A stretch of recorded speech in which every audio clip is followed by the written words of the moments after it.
Hi everyone, welcome back to Total War Therapy, and today we're gonna make a deep analysis of the 3 legendary heroes of Khorne. We will first have a look at how to recruit them in the campaign, secondly their stats and abilities, and at the end their unique skill trees. Please don't forget to subscribe if you enjoy my content, and let's begin. To recruit Karanak, the Hound of Vengeance, the game will ask you just to build the trophy hall. This mission will be issued when you will be around level 20 with your legendary lord.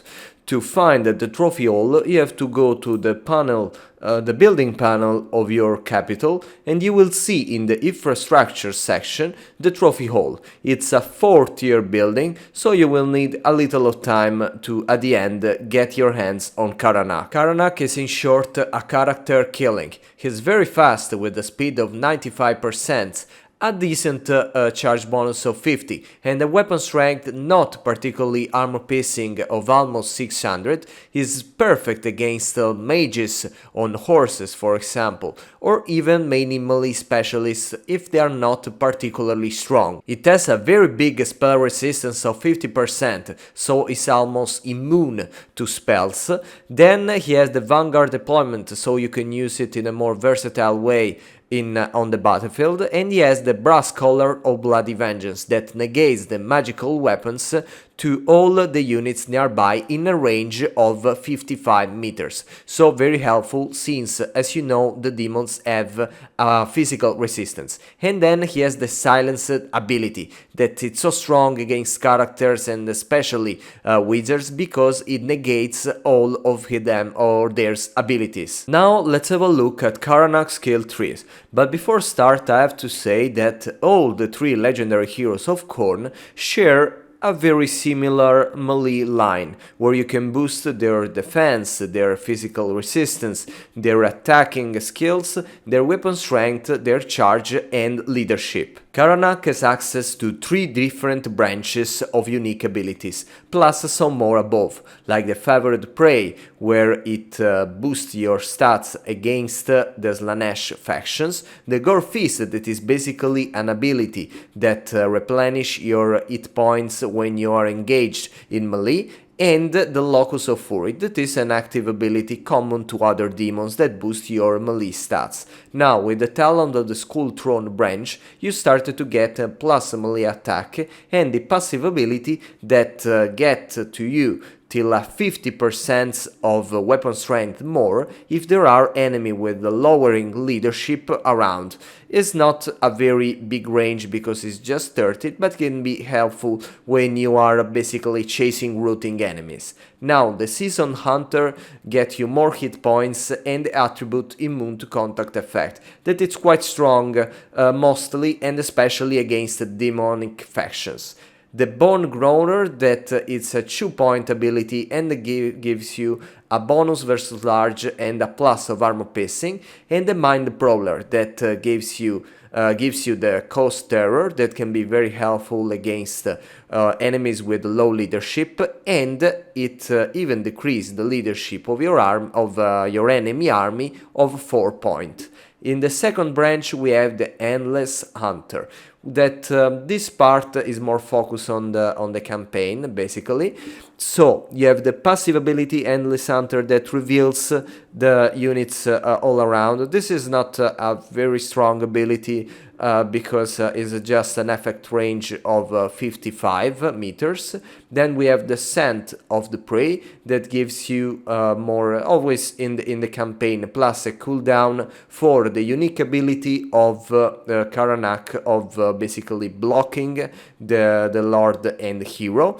And then we have the Ruthless Pusher that help your assassinate skill, and the Temporal Prowler. There are very good descriptions I suggest you to read because they are very interesting and you can get into all the figure of Karanak. And in this case they gives you the Perfect Vigor, that, as I said, is another strong ability, mostly after the new patch that reveals the decreases of your stats with the Losing Vigor. And then other boost on your hero agent skills. At the end we have the last branch that is focused on the basically the dogs of Khorne. The first, the Karanak Hall, gives you this very good ability that summons a unit of Flesh Hounds for 2 times, and plus this physical resistance for the Chaos Warhounds of Khorne and the Flesh Hounds. This decreases the upkeep of your dogs and gives you the attribute Stalk for them that can be very helpful if you try to sneak around with them. And the Bestial Chorus that gives you the Recruit rank +2, that is not very interesting for me, but another use for the Karanak Hall, so you can summon a 3rd unit of Flesh Hound. At the end we have the Path Prowler that increase your range even for your lord that you are with, and the Stalk attribute to Karanak. In this way it can be so strong to tear down like mages in the rear guard of your enemy formation. To recruit Scyla Anfingrimm, the favorite Chaos Pawn of Khorne, you need to complete 2 missions. The first will be to raid for at least 800 money, this wherever in the map, and the second, easier in my opinion, mission will be to kill 1500 enemies that you know for Khorne is not a problem. Scyla Anfingrimm is a damage dealer single entity monster for Khorne, with a good weapon strength armor piercing of almost 600, a decent charge bonus of 60 and speed of 65, he gets a mid armor of 50 but good melee attack and melee defense, he has some abilities that boost both hit himself and the units nearby, the Serpentine Tail that cause damages to combatants of your enemies, so you don't need neither to attack, just to give damage, and then he has the Crimson Juggernaut that gets you an improvement of your charge and the speeds as an active ability, and the Kill for Khorne, that it's an explosion that gives rampage also to your enemies, so they will be forced to attack you. It's perfect against characters, large entities and elite troops of infantry, but I would not waste his potential against low tier infantry. Scyla Anfingrimm gets just 1 branch of unique abilities for its character. That starts with the Kill for Khorne, when he gets a physical resistance of 50% that is very helpful in the Khorne way of fighting, and the attribute Immune to Contact effect, that is very helpful against demonic factions, for example. Then we have the Rampant Ruination that gets you some bonuses in the campaign, like more casualties inflicted in the Salt Garrison and units, and a campaign movement range of 50% more, but just when not basically in a Lord army. Then we have the Rapid Rage that gets you more melee stats boost and the full barrage passive ability. So like a Slayer, when he will about to fall down, his weapon strength will be increased. Then we have the Scourgeborn Champion that will get you the Chaos Terror for him, a less 4 points of leadership for all your enemies, and a cooldown of less 50% to the Kill for ability, that I would say that it's a very strong ability because it gets to make your enemies around to rampage, and with a little explosion that hit some of them. And at the end, then we have the Bloodthirsty Charge that it grants some bonuses to the monstrous infantry of Khorne, so Chaos Spawn, Minotaurs, and the new Blood Beast.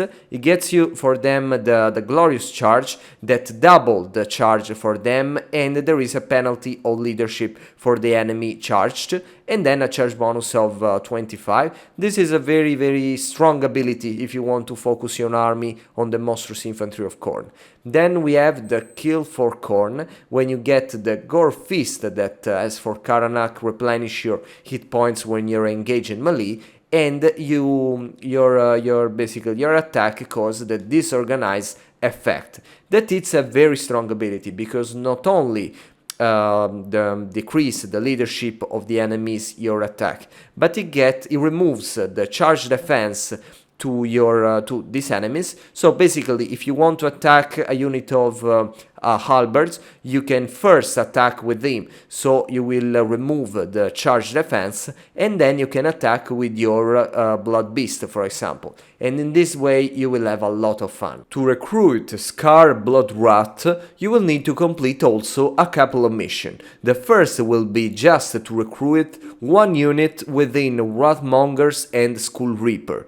And then, and that's the reason probably you need more than one Wrathmonger or Skull Reaper, you need to kill 1000 enemies with these units in the game. Skarr Bloodwrath is something in the middle between Karanak and Scyla. He's a good duelist and a good damage dealer as well. He has some rebirth ability that makes you almost undestructible in many occasions, and yes, he has some abilities to boost himself or the units nearby. For example, the Bloodstorm Blades that gives you a bonus against infantry and of your weapon strength for a period of time, and Inevitable Horror that lower the leadership of your enemy nearby for a short period.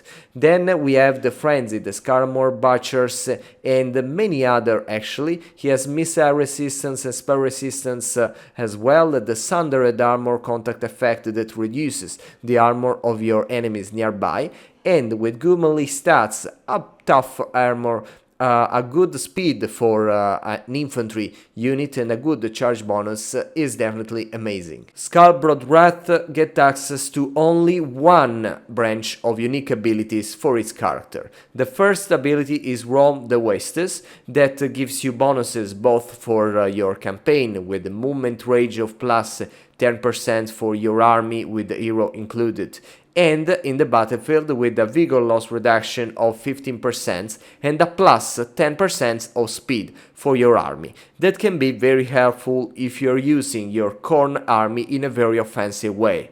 Then we have the Reborn in Slaughter, when basically they take down all the tools you need to recover after a wound. That can be very helpful. So as soon if you lose Skarr, you can get him again just a turn later. Then a physical resistance of 10% that is always useful, and a Hellblade that is just a passive ability common to many demons and not of Khorne.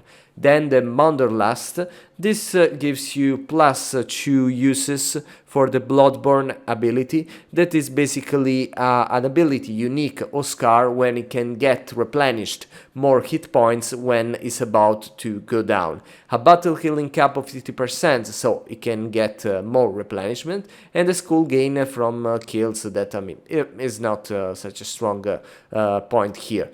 Then we have a boost of its melee stats with this blunt instrument, and the leader of Skarmour. That is one of the most important, because he makes him a good unit if you want to make stronger your Skull Reaper, Wrathmongers and Marauders of Khorne units, because he gets them more armor. The passive ability Rage, that is basically an increase in their melee stats when they engage a lot of for a lot of time in the melee, and then a reduction of the upkeep that in Khorne the upkeep reduction are very important. And at the end we have the Eye of the Blood Storm, that is the final ability of this branch, and gives you the Coast Terror ability, a plus in the weapon damage, arm piercing, and the ability Berserker. That you have to be careful, because if you get access to this ability, then it will rampage basically every minute. So it's at this point it will be armored enough to survive, but at the same time keep in mind that if it would get rampage, it will be more vulnerable to duelist and specialized units. Thank you for following me, don't forget to subscribe if you enjoyed this kind of video, and see you very soon.